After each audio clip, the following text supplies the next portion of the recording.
हठात कोई एक विलगता, पृथकता, कोई विस्मृति आप पैदा नहीं कर सकते।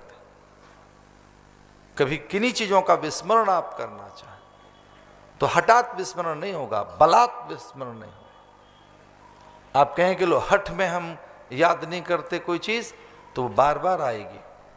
हाँ, ज्ञान पूर्वक, विचार पूर्वक, यत्न पूर्वक और उसकी सत्ता के तह में चले गए तो वो रहेगा ही नहीं, वो विषय ही नहीं रहेगा।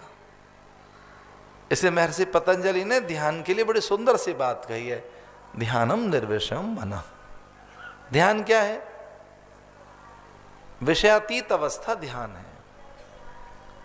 ध्यान कुछ नहीं है, निर्विषम मनः, जो निर्विषय अवस्था है कि जब मन के पास कोई विषय ही नहीं रहा, वो अवस्था ध्यान है। और जब कोई विषय हमारे आसपास बना हुआ है तो वो ध्यान नहीं है। ध्यान से पहले धारणा बताई गई है। ध्यान तो एक वृत्ति में निरंतर रहने की स्थिति है।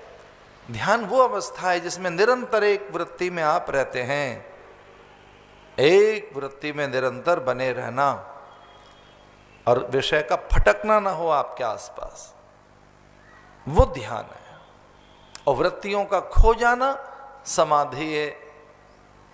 उसमें भी दो अवस्थाएं, निर्विकल्प और सविकल्प, निर्वितर्क और सवितर्क, सबीज और निर्बीज, निर्विचार और सविचार। उससे पूर्व में है ध्यान, एक वृत्ति में लगे रहना। और ध्यान से पहले एक और स्थिति है जिसका नाम है धारणा।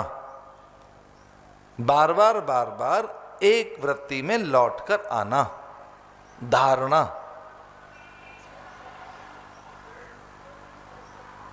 और उससे पहले एक और स्थिति है प्रत्याहार।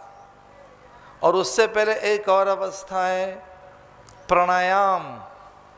और उससे पूर्व की स्थिति है आसन, नियम। और पहली अवस्था कौन सी है जी? यम।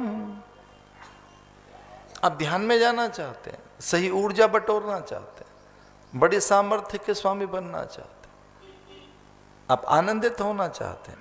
यही तो लक्ष्य है कि आनंद कैसे मिले, सुख कैसे मिले, समाधान कैसे हो, भ्रमोकांत कैसे हो, दुविधाएं कैसे मिटें, द्वंद्व कैसे दूर हों, द्वंद्व, दुख, भय, क्लेश।